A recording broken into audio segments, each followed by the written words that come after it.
Good morning. It's my pleasure to welcome you to this new series of talks that we are having.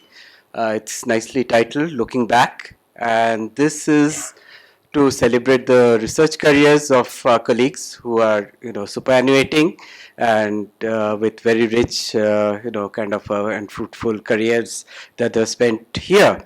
And we, want to celebrate this. RRI already had a tradition of doing that, which you will see later, but we thought a talk would inspire particularly the students to see how well people can do with their lives. So I'm particularly happy that the first speaker in this series is Professor Supurna Sinha.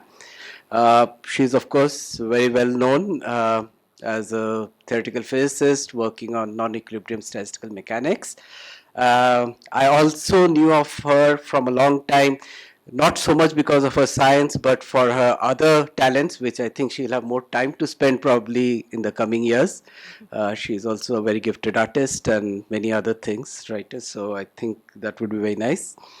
So Supurna did her bachelor's from Jadavpur University and her master's and PhD from Syracuse University. The PhD was with Professor Marchetti on non-equilibrium statistical mechanics of glass.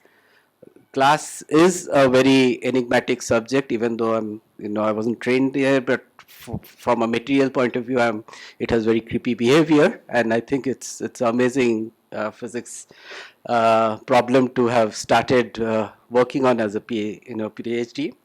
She's gone ahead and continued her interest in non-equilibrium statistical mechanics. She's also been interested in quantum information, and she has applied her theoretical capabilities to study soft condensed matter systems, DNA, which is biological system, DNA elasticity, active particle dynamics, and also to emphasize the importance of cross-disciplinary, within RRI, reaching out to your other themes and talking. Her work in with Brownian motion has applications to trapped atoms, cold atoms, and this is also a rich area that she has been exploring in the last few years. So Supurna has been a faculty since 2011, but she has been associated with the institute much earlier than that, from 1994. And again, she is graduating as a, not graduating, superannuating as a professor of theoretical physics after a very, very amazing career. So we'll like to invite Supurna to give her talk and tell us how she looks back on her career. Thank you. Thanks, Tarun, for the kind introduction, and both Tarun and Subbu for the invitation for me to give this talk in this series, Looking Back. And I'll do a little bit of self-promotion here. So by now, all of you are familiar with this logo over here, which is the Platinum Jubilee logo for RRI. So I had some role to play. The final form that you see here was essentially what I had shared with Subbu, the style in which the 75 is written and the overlaying of the sphere reversion and 75 along with the color scheme was done by me, and then the designers have done a great job of actually executing it. And I must say there's a very nice twist, probably the one of the designers has done, is to do this intertwining. That idea I didn't have. I did 75 at the top and this one at the bottom, but this twist adds to the elegance of the design. So this was satisfying because, as Tarun said, apart from physics, I have had a parallel interest in art and design. So it is always satisfying to be able to contribute to design whenever we can. Over the years at RRI, my research has touched upon a range of different topics. classical and quantum statistical mechanics, equilibrium and non-equilibrium, soft matter physics, classical and quantum optics, quantum information, soft matter analog of a quantum gravity prediction. Today I will restrict to my research involving a random walk or its continuum limit, the Brownian motion, and its various applications, biological physics, decoherence, and so on. So the title of my talk is Random Walks in Physics, a Perspective. So a random walk, as all of you know, a random walk in one dimension is generated by coin flips of a fair coin. So the walker takes steps to the left or right depending on the result of the coin flip, head or tail. And the continuum limit of a random walk is Brownian motion. For instance, the movement of milk globules kicked around by surrounding water molecules. So in this context, I'll just digress a little bit. There was two summer students who came and worked with Abhishek and me, and worked at the in the theorist lab, and they did a very good job. They basically literally took a optical microscope and took a drop of milk globule and studied the Brownian motion quantitatively, and they got an amazingly good estimate for the diffusion constant with that relatively very simple setup, and that was put together as an article and published in Resonance. Kasturi was one of them. Shobik probably the other person's name. I am forgetting the other student who came. So I will mention some of my work where these notions have appeared. So the topics I intend to touch upon are Brownian motion and magnetism, the worm-like chain model of biopolymers, DNA elasticity in particular, a Gaussian for diffusion on a sphere, active Brownian dynamics, surface tension and the cosmological constant, decoherence at absolute zero, and Brownian motion at absolute zero.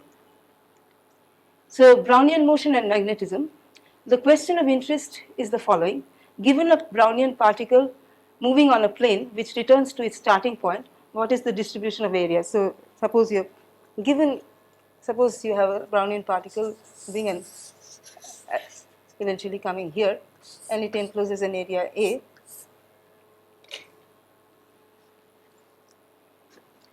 So this led to a natural connection between the area A and its conjugate variable, which has the interpretation of a magnetic field, and led to an interesting observation on diamagnetism of bosonic systems. Tarun was talking about building bridges. This is one example of building bridges. You have Brownian motion on one hand and you have magnetism on the other hand.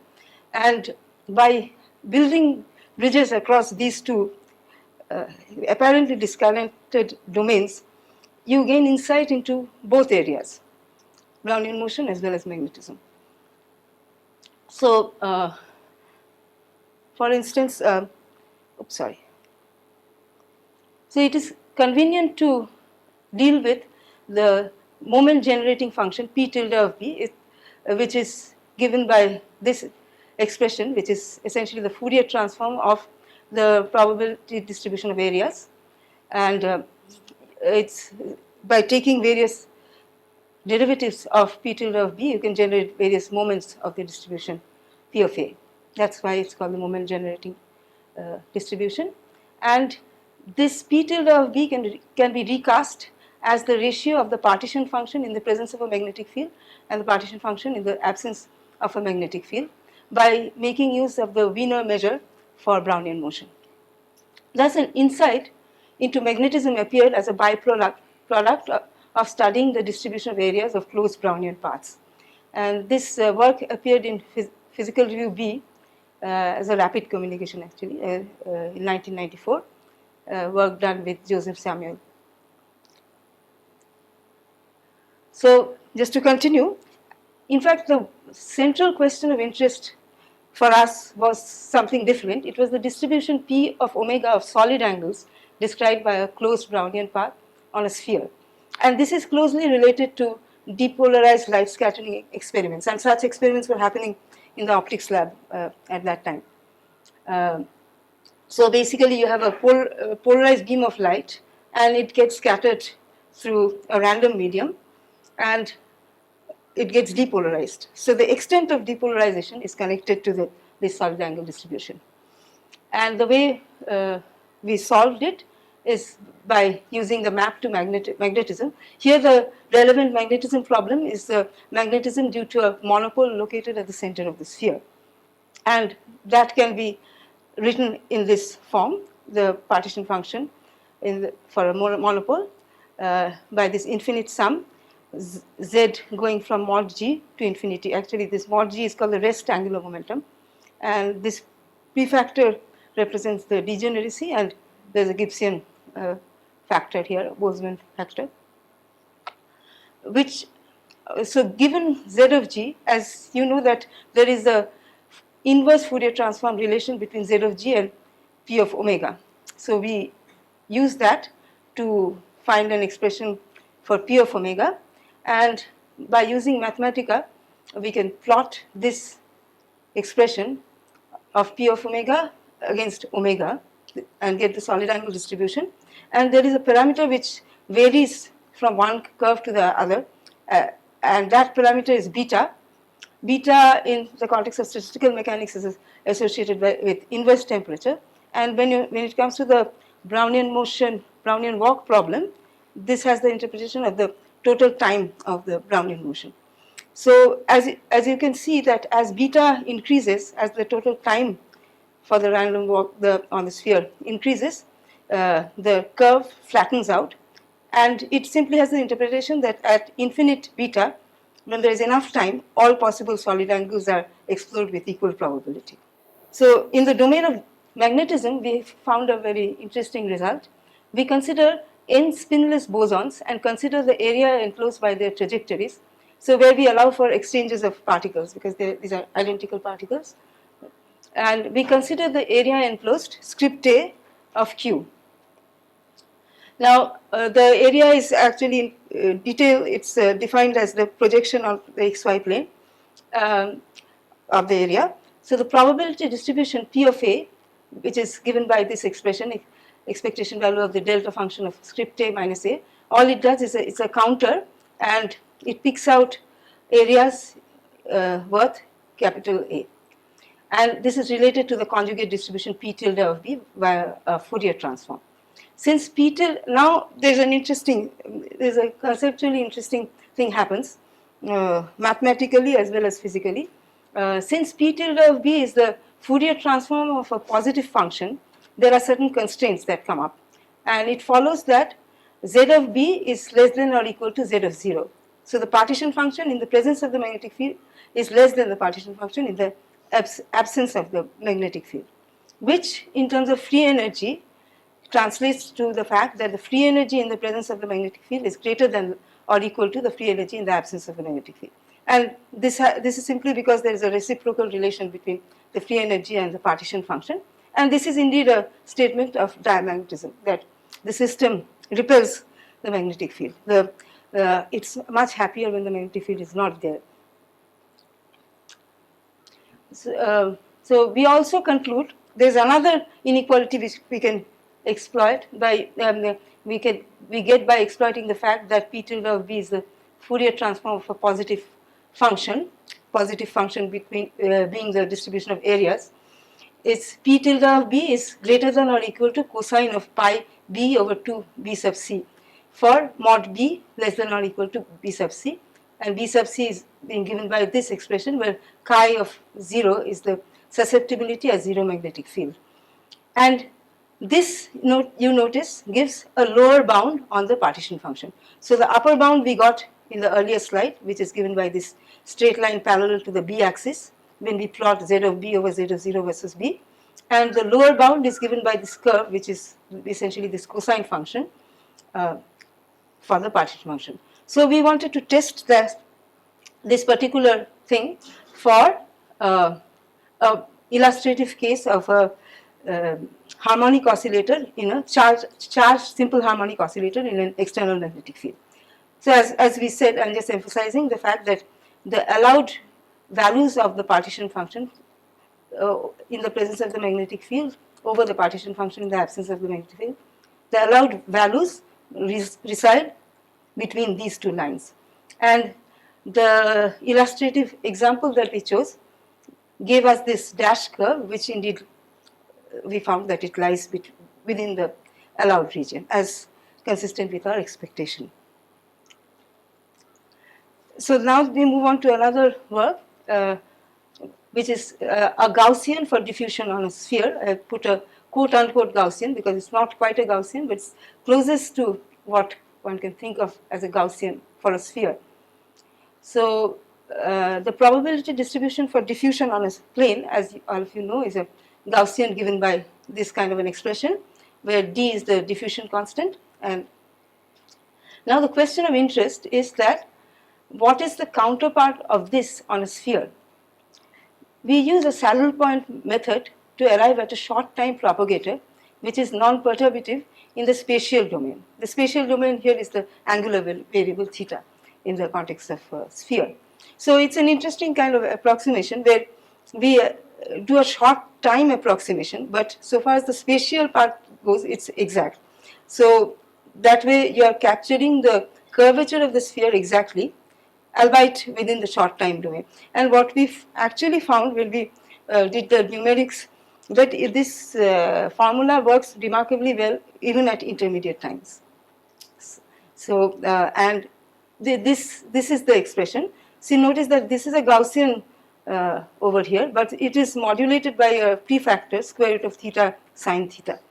And this in the limit of theta tending to 0, which is like the planar limit, reduces to the expected planar formula.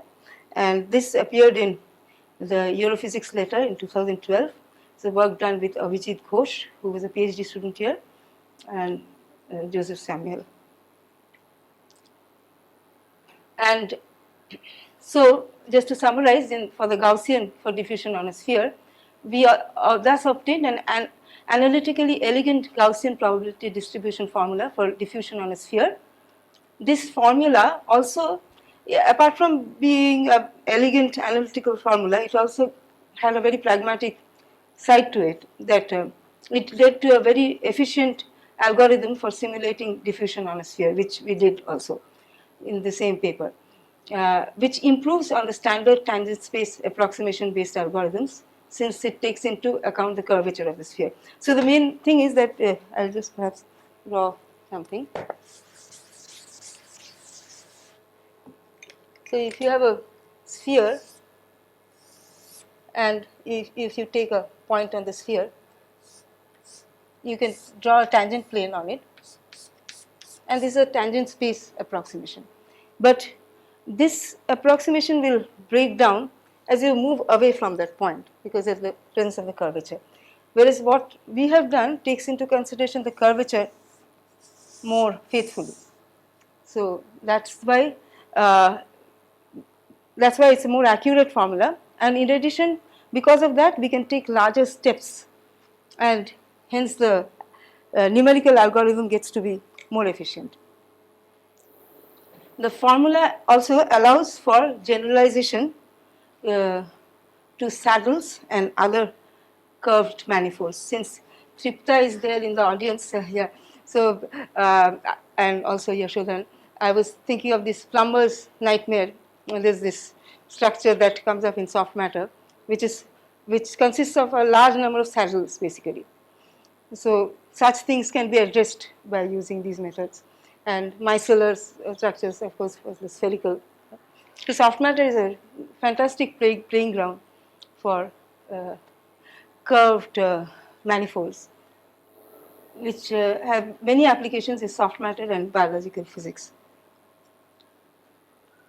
So then we come to the worm-like chain model of semi-flexible polymers. So in the worm-like chain model, a semi-flexible biopolymer molecule like DNA is viewed as a curve in space, like this. So you have a curve in space, and at each point you have a tangent vector. It is convenient to solve the statistical mechanics and elastic properties of such a polymer by mapping it on the problem of Brownian motion of a sphere, on a sphere. Again, we come back to Brownian motion on a sphere. This is also, in some ways, again, I like to emphasize the power of theoretical physics. How much you can get with so little. You've started with solving a problem of Brownian motion on a sphere, and then you're just diversifying in apparently very disparate areas. So this is happening simply because the you have a curve and then you have a tangent vector, and the possible directions of the tangent vectors lie on a sphere, right? So then the problem, you can see that the problem reduces to the problem of Brownian motion on a sphere. When you are working on the tangents, on the space of tangent vectors. And the thing is that eventually you have to go to real space, but that is not very hard because real space, given the tangent vector, you can integrate the tangent vector and get the position. Right? It's like integrating the velocity and getting the position. So it gave excellent quantitative agreement with single molecule experiments on DNA and other biopolymers. Here also, again, I'll make a remark. So those were, this was around 2002, around that time. There's a lot of excitement with single molecule experiments. And what happened is that this Bustamante and people, they used to measure this extension versus force, these curves. This kind of thing is measured in Pramod's lab routinely with more exotic systems like spider web, spider silk and things like that. But so this kind of a curve you get. They got this curve by doing single molecule experiments on DNA. Then now there was one model for a polymer that was fairly popular at that time, which was called freely jointed chain. So when they compared it against the freely jointed chain model, they found that the freely jointed chain prediction was something like this.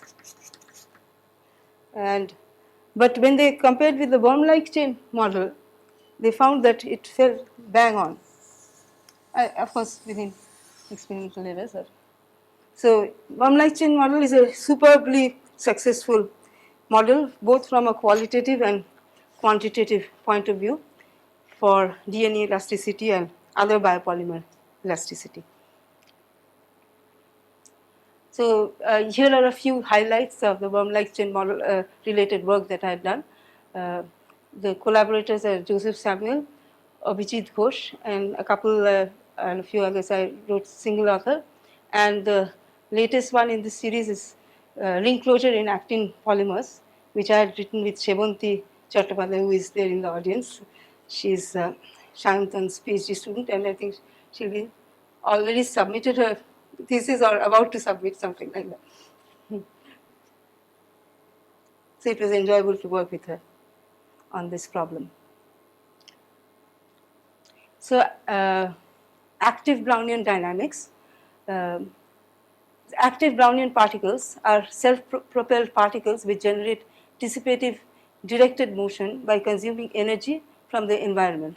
For instance, bacterial run and tumble motion. The speed of an active Brownian particle is fixed, but its direction is a vector diffusing on the unit sphere. There are many people here who work on active Brownian motion, Sanjeev, and also in the soft matter group also Pramod and others. So what I had computed here was the orientational probability distribution of an active Brownian particle, and again we go back to Brownian motion on a sphere, because this is the motion of the tangent direction. The active particle is having a directed dissipative motion.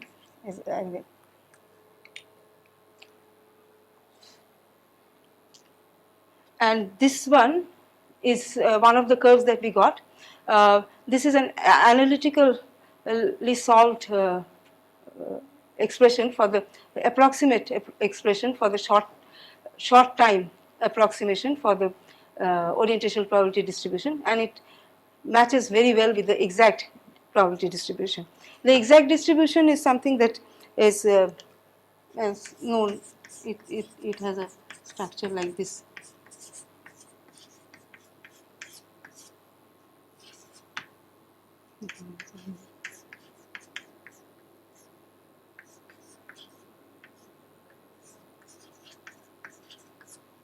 This is there, but the short time approximation which we used here was basically like very essentially what I discussed in the context of a Gaussian on a for diffusion on a sphere, and that matched extremely well in the short time domain with this exact form. And I had also done a long time approximation that agreed again with very well with the exact expression in the appropriate domain. And as I had said earlier, the short time approximation can be extended pretty well to the intermediate time domain also. And these predictions are testable in experiments on Janus particles. These are soft matter particles. I think engineer worked on such systems. So these are like particles with, like you take a spherical structure and the two hemispheres have different chemical compositions and they mimic active Brownian particles. So then surface tension and the cosmological constant. So the cosmological, there's this cosmological constant problem that if you use in natural units, if you make an estimate of the cosmological constant, it turns out to be something of the order of 1. But according to observations, the cosmological constant is vanishingly small. So it's actually quite subtle because it's not 0, but it's at the same time, it's while it's finite, it's also vanishingly small. So Raphael Sorkin, in this paper, International Journal of Theoretical Physics in 1997, had proposed a very interesting solution to this problem, saying that a small non-zero value of the cosmological constant stems from the discreteness of space-time on quantum gravity scales. And he had used the causal set model, which Sumati also works on, to arrive at this prediction. So we proposed a soft matter analog of this effect. It turns out there's a perfect analogy in soft matter. In soft matter systems also, if you make a estimate based on, like, say, suppose you say that the surface tension, from a dimensional point of view, is something which will be roughly length of a molecule, dimension of a molecule squared. If you make an estimate of this kind, it turns out to be something like 40 millijoules per meter square. And this is indeed the kind of values you get when you look at the air-water interface. So it's a fairly large number. But there is an example within soft matter called fluid membrane, which Tripta works on. It consists of amphiphilic molecules. These are molecules with hydrophilic heads and hydrophobic tails. And if you imagine considering a fluid membrane of infinite extent, such a fluid membrane will actually have a surface tension zero surface tension. However, in practical terms, in any laboratory, you will have a fluid membrane of a finite extent. So you will have a fluid membrane something like this with these amphiphilic molecules. And no, whatever. This, but there is a finite number n of them, right? So because of that, when you measure the surface tension of such a finite size fluid membrane, it turns out to be a small but non-zero value. Exactly like the exact counterpart of the fact that the discreteness of space-time on quantum gravity scale gives rise to a finite but small cosmological constant. And what is nice about the soft matter analogy is that this is something that can be tested in the in a lab. I mean, in fact, Tripta and I had been talking about discussing that. It will be good to eventually systematically do that. So this work has appeared in one in PRL 2006 with Joseph Samuel, and another in classical and quantum gravity in 2009 with Rohit Katti and Joseph Samuel. And here, why did I bring this up in the context of Brownian motion is simply because of the fact that we are actually dealing with 1 over root n fluctuations, right? So, what is Brownian motion? I mean, what is a random walk? A random walk basically tells you the displacement goes as square root of n for n steps. And if you have, this is a random walk, but if you have a ballistic walk, directed walk, it will give you something which goes as n. So if you take the ratio of these two, you will basically end up with x rw x b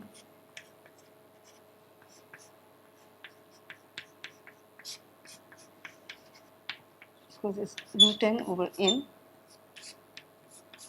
which is 1 over root n, which is where you will get a finite non-zero small value. And in the limit of n going to infinity, this goes to 0, as expected for an infinitely sized ideal fluid membrane. It's actually 0, just like the cosmological constant. It behaves exactly the same way. So then decoherence at absolute 0, this is actually a piece of work that I had done way back in 1997. It had appeared in Physics Letters A. And it was now when I think, suddenly it occurred to me, I remembered that Rupa Manjari Ghosh, she was giving a talk at IISc and on the system environment decoherence models. And although I had come across it earlier, when I heard her talk, I thought that why do people keep taking the high temperature limit while studying decoherence? Because after all, it was can one ask the question that even if you turn off temperature and go to tend towards absolute 0, where only quantum zero fluctuations are present, can you have decoherence even in that kind of situation? So turns out the answer is yes. And what was different is that in the high temperature limit, okay, how do you measure decoherence? So decoherence is measured in terms of what is called the reduced density matrix. So you have a density matrix in general. I'll just consider a 2 by 2 form.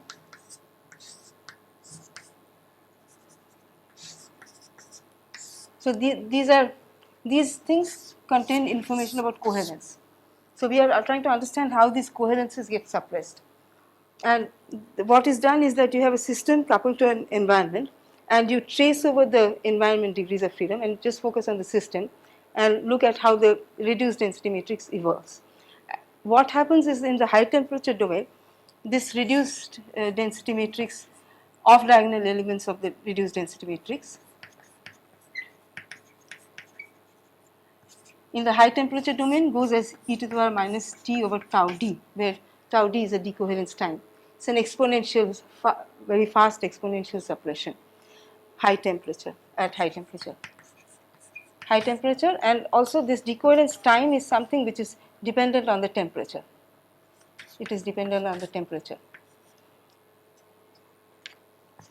This is to be contrasted with what we got for decoherence driven by 0-point fluctuations.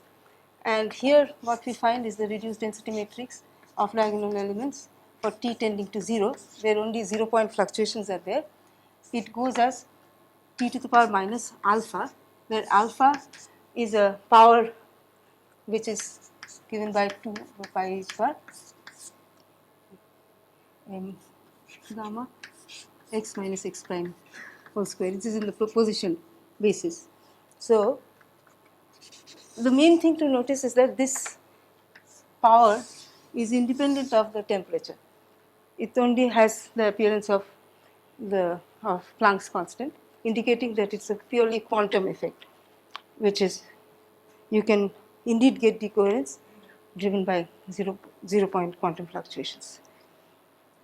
So, and what was satisfying was recently when I was looking at the literature, I saw that such a slow decay of coherence is testable in cold atomic systems, and it has been something like this has been seen uh, in the S. Sarkar et al.'s paper in Physical Review Letters in 2017.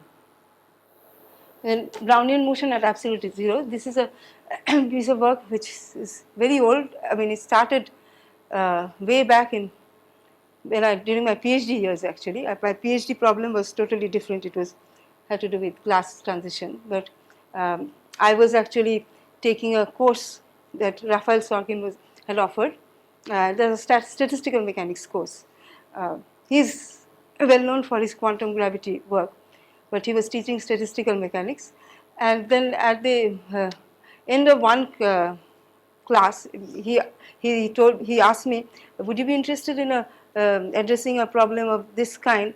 So it sounded very interesting. So I said, yes, why not? And that's how it started. And oh, this is another funny thing, but I think it will just detract from the main thread of the talk about that StatMech course. So Brownian motion, as you know, is the random motion of particles suspended in a fluid resulting from their collision with fast-moving molecules in the fluid. At room temperature, the law of diffusion is given by the well-known Einstein's law of diffusion, where the mean square displacement grows linearly with time, and that d over there is the diffusion constant. So the question is, what happens to this law of diffusion as we lower the temperature to close to absolute zero and scale down the size of the Brownian particle? So it turns out that if you look at it in the quantum domain, we find that it grows logarithmically with time. And the paper with Raphael was written during my PhD years, just the year of my finishing my PhD. It was published in Physical Review B, and more recently with Urvashi Saspati and Raphael Sorkin, written a paper which appeared in Journal of Statistical Mechanics, Theory and Experiment in 2018. So our derivation makes use of the fluctuation dissipation theorem and is independent of the details of the system. So I just want to mention one aspect of the way Raphael and I had approached the problem. So traditionally, as you know, the Brownian motion is studied in a way similar to what I was saying about the decoherence model. You have a system coupled to an environment, and a system is typically a free particle or a harmonic oscillator coupled to a whole bunch of harmonic oscillators. And finally, when you do if you want to study the mean square displacement of the particle, you are tied to that very specific model, and whatever you get will be model dependent. Whereas our approach was this fluctuation dissipation theorem, which was completely free of the model. It was independent of, this result was very robust. It didn't matter what the composition of the environment is, how strongly coupled it is to the system, our formulation would go through. And the fluctuation dissipation theorem, I just wanted to give one familiar example, which is familiar to people who dealing with electrical circuits, this Nyquist theorem, the mean square voltage fluctuation, and you connect it to the resistance. So the resistance is the dissipation part, and the mean square voltage drop across the resistance is the fluctuation part. So actually fluctuation dissipation theorem itself is a bit of a misnomer, because in a broader sense it's not something which connects fluctuations to just dissipation. It actually connects fluctuations to a response function, response of the system. So when you take that broader point of view, you see that if you can measure the response function by using the fluctuation dissipation theorem, you can deduce about, you can make deductions about the fluctuation effects, like the growth of mean square displacement. So that's the point of view that we took when we did this work with Shangjukta and Shaptarishi Shubhajit Maheshwar, and among the theorists in this collaboration were Urvashi Satpathy, Raphael Sorkin, and me. So recently there has been a theory experiment collaboration with the LAMP group analyzing the response function of a cloud of cold atom, and this sets the groundwork for testing the predicted logarithmic law of diffusion, and this has appeared in Optics Continuum in 2022. Here also, just an aside, that what we achieved here in this work was measurement of the response function of a cold atomic cloud, but the temperatures that we could reach were still in the hundreds of microkelvin, 150 microkelvin, that order, right? So it didn't go all the way down. Eventually we would like to go out, and the theorists may take the point of view, what's the big deal, why can't you go further down? That's not the way experiments work. In experiment, each step takes hard work, especially if you actually go to the lab and see how hard they have to work to get the smallest thing going. And so what we obtained is nevertheless is the response function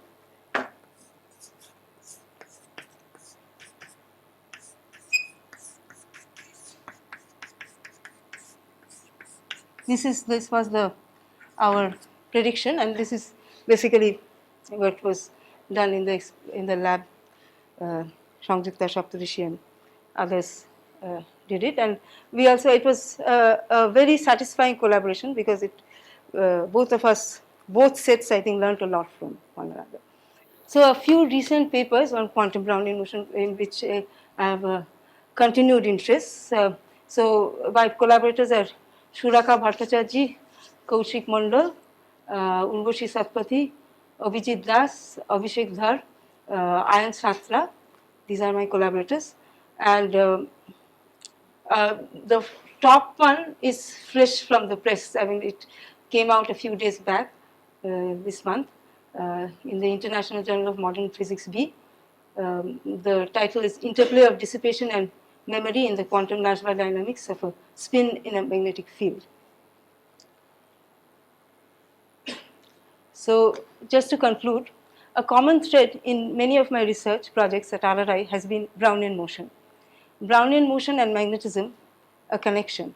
Brownian motion on a sphere, the Wormlike chain biopolymer model, a Gaussian for diffusion on a sphere, active Brownian particle dynamics, surface tension and the cosmological constant, which makes use of the von Rutten fluctuation effects reminiscent of Brownian motion, decoherence at absolute zero, Brownian motion at absolute zero, and I have continued interest and also interest in theory experiment collaborations.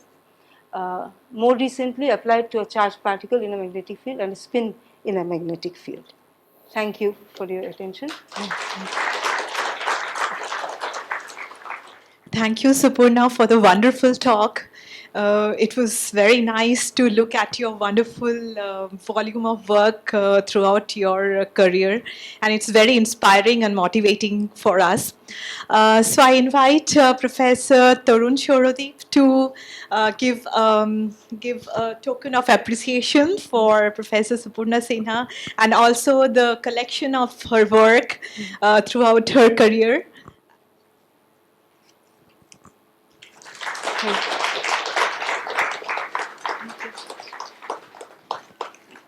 Very, Yeah. this is a beautiful bag. Yeah. As usual. So great. Congratulations on that. Thank you. I look forward to continued association. Sure. with I also RRI look forward to. Yeah. Now I invite members of the audience who to speak a few words about Supurna. I'm sure you had a very nice experience working with such a wonderful person. So please. So I'll be just brief basically. So I have known Supurna for now many years actually since I have joined at RRI, and we have had many discussions on science, politics, about everything basically. And what always strikes me that she is very well read actually. So any discussion she will have a reference in mind, saying that, oh, this thing, okay, something was done in this paper, and she will dig it out and then give it to me. And that's something always strikes me about her. And yeah, so of course, and also we live in the same apartment complex, and both my kids are very fond of you, and Yeah, and so yeah, are every we. time like their birthdays, you will, or either by her or by her daughter, give a painting, like say bronze, and yeah. So I wish you all the best. Yeah. Thank you. Prepared to come and say in front of everybody, but it's been a real delight to know Supurna over now, I think, 3 decades. Yeah. We've known from Because Syracuse. we met when she was a senior graduate student in Syracuse, and I just entered Syracuse. And I knew her as a senior student, and one day walked home with her. Yeah. And we had tea together at her place. But ever since then, we've been in touch on and off, also visiting RRI when she was here. And it's been a real delight to have Supurna as a colleague. As Sanjeev said, she's somebody with a vast breadth of knowledge about various things. We've discussed less physics than perhaps I would have liked, but we've had many other very, very rich conversations. And we will really miss her presence on the floor.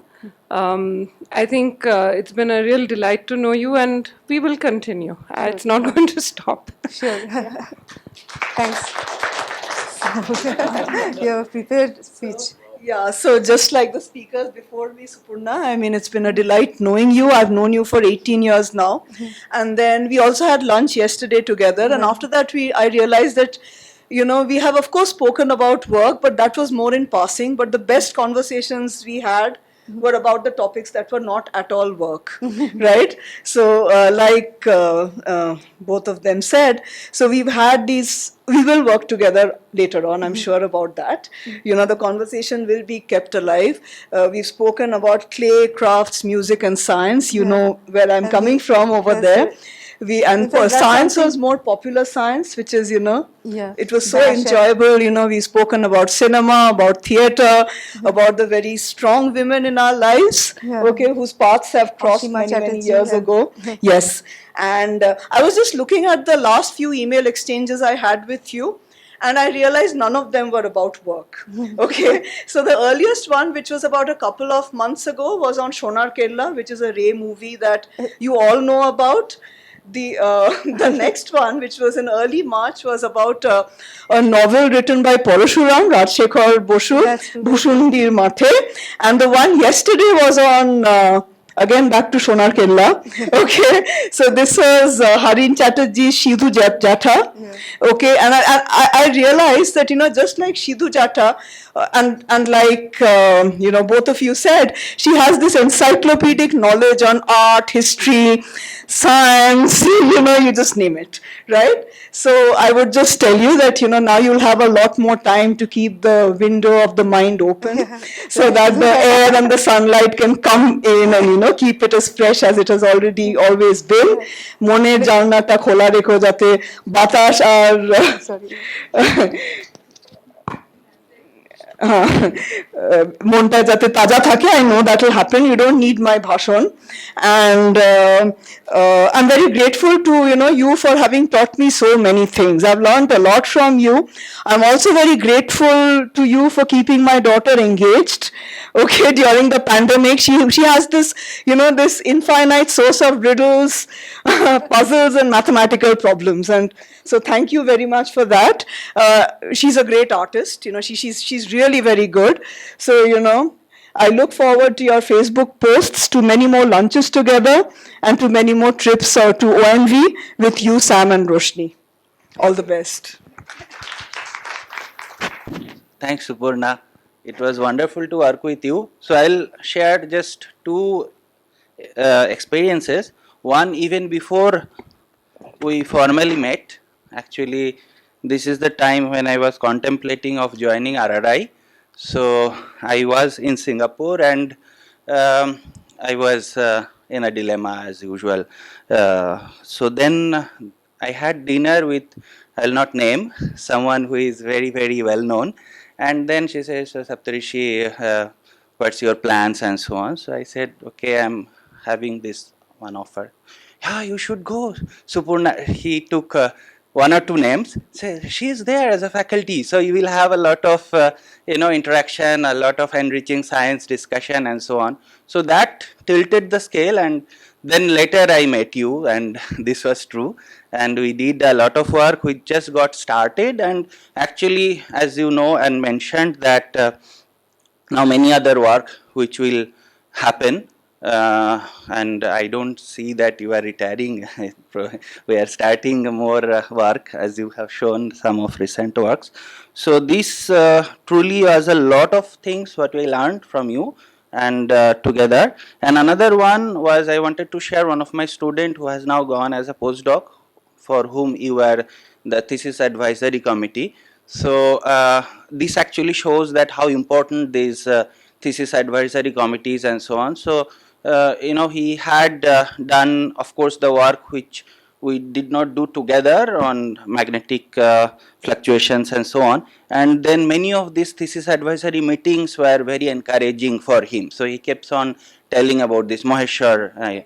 And so this is a way that even work where we are not co-authors and where we have this kind of engagement with thesis advisories and so on. So this is an enriching tradition, and I think RRI would continue with this approach, that a lot of strong ethics and many a times I remember you called me and when there were some issues and alerted me, and that actually helped me also to take decisions about what is going on and so on. So I think this should continue. I would like to see you, keeping a lot strongly together when some of this measurement what now we are doing with Anirban in the lab. So this looking forward to more fruitful results together. Thanks. So much of the things already many people have covered, and the things which I can stress on is one, the breadth of interactions which we have had over the time, and the science included. And it doesn't collaboration doesn't mean that you always end up publishing papers together.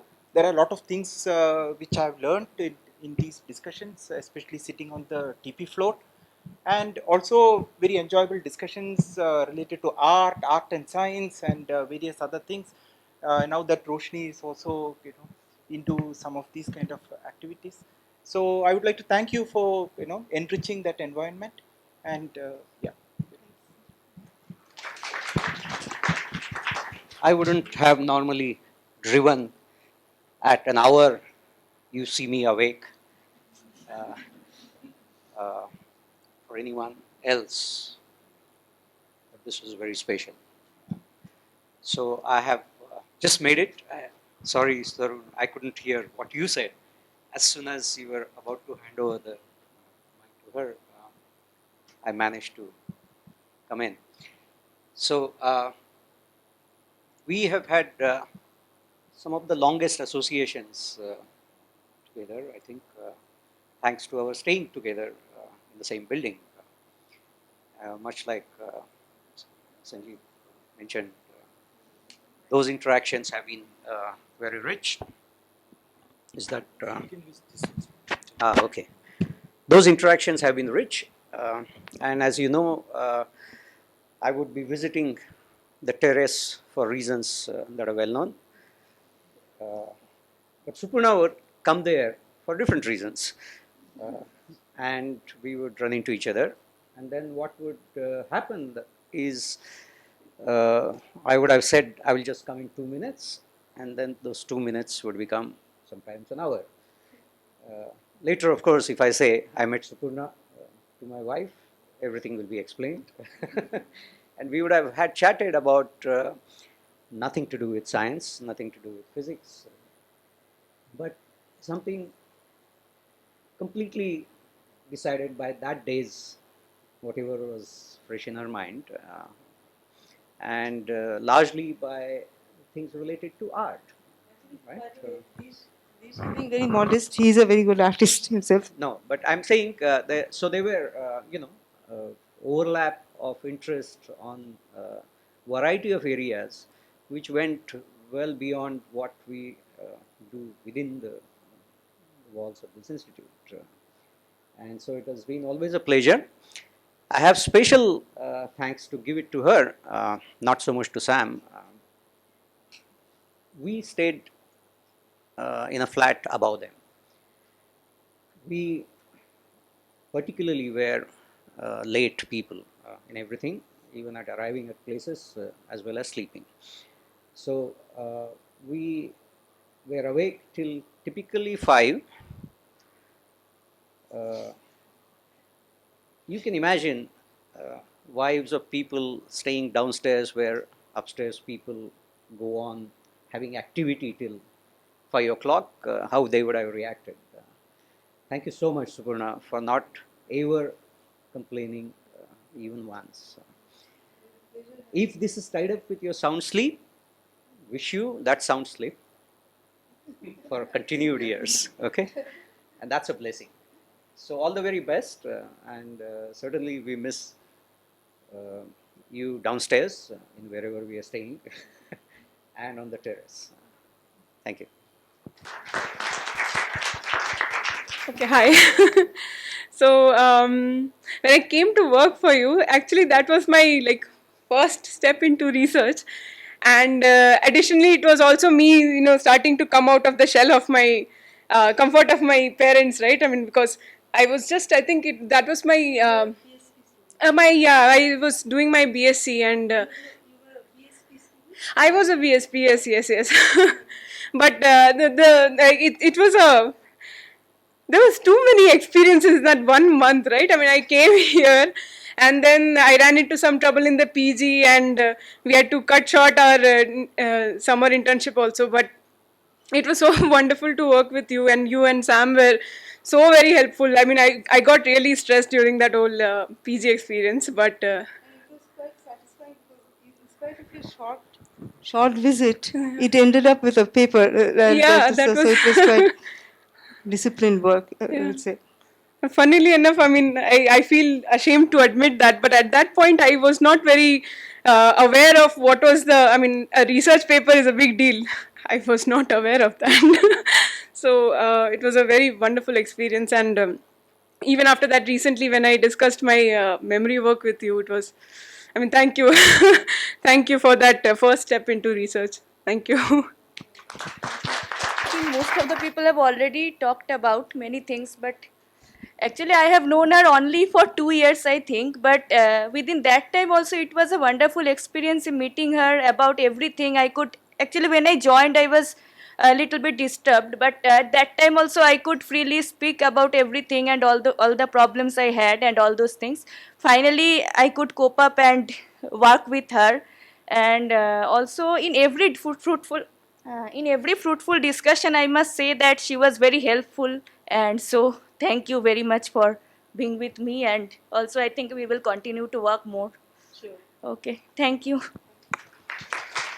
So if there are no more members who would like to speak, so I would conclude with my experience with Supurna. So I and Supurna already had a connection before I joined RRI because of Satyendranath Bose. Supurna's mother, Dr. Supurna Sinha, was a PhD student of Satyendranath Bose, and the first Bose-Einstein condensate in India, which we had realized during my PhD in TFR, was our humble tribute to Satyendranath Bose. And so when I joined, we connected on this, as well as her prediction on the quantum Brownian motion, and which we were very much excited to, to implement in our experiment, because we could go to microkelvin temperatures and eventually nanokelvin temperatures, and this very interesting and fantastic prediction which Supurna and Raphael Sarkin had made. So this we can test and implement in our experiment, and we are very much excited to see the logarithmic behavior when we go to nanokelvin temperatures. And so this is one of the holy grails in our experiment. And for Supurna, I always enjoyed discussing with her. So during our collaboration, and even before that, we were discussing, and I never left a chance, missed an opportunity to go to her office to discuss, because it's beautifully decorated, and it's like really motivating to be in her office and discuss, because so always after the very stimulating discussions we had, I always had learned something new, and I always had some new insight. And so I always cherish those discussions, and I always cherish also the lunchtime discussion where we not only discussed about physics but also the literature, art, movies. Supurna herself is a wonderful artist, and she has also rich legacy because her father was associated with Shantiniketan. I was like, I used to listen with amazement with all her experiences with Shantiniketan, and also her experience with meeting Satyajit Ray. So it was like really a wonderful experience to have her in RRI, and she was always a source of constant support and encouragement. And I'll really miss you in RRI, and wish you all the best. And we will continue to collaborate with our experiments, and I hope we can have a very wonderful collaborations, set of collaborations in future. Wish you all the best. Yes, so I first stepped into the RRI campus way back in 1992. So what struck me most about the campus is its amazing natural beauty. And then the next level, the perfect harmony between the architecture and nature. Just to give an example, for instance, the library building, which is gray in color, merges beautifully with the eucalyptus cluster in front of it. And one can never stop being amazed by the splash of pink bougainvillea against the muted shade of granite on the main building. And it doesn't stop there. I mean, some more about the architecture is that there is always a room for open spaces for interactions, to enable interactions for physics and beyond. So all these features are common between RRI and a place which is very dear to me, where I grew up. It's a place founded by Rabindranath Tagore in Shantiniketan, where I spent my growing up years. And amazing parallels between these two places. Both Tagore and Raman, I think, kept nature at the center stage. And that had a tremendous effect. And one more common point is the red terracotta colored lateritic soil that you find in Shantiniketan and here. So all that put together made me feel very much at home at RRI, as if it's a place which is very familiar to me. So that was one thing. And I really value the academic freedom that I have received in RRI, which has enabled me to diversify in multiple directions within physics. I don't think I would have achieved anything like this anywhere else in India or anywhere else in the world, for that matter. And this is entirely my personal opinion. And one more thing is that I have enjoyed interactions with every strata of the RRI community. The library staff has never stopped to amaze me with their promptness. Whenever there was a need for an obscure paper, they would somehow find it using the interlibrary loan from some place. And sometimes they would call me up and say that we came across this so-and-so paper. I think your research work overlaps with this. Would you be interested in it? This is like going far beyond the call of duty.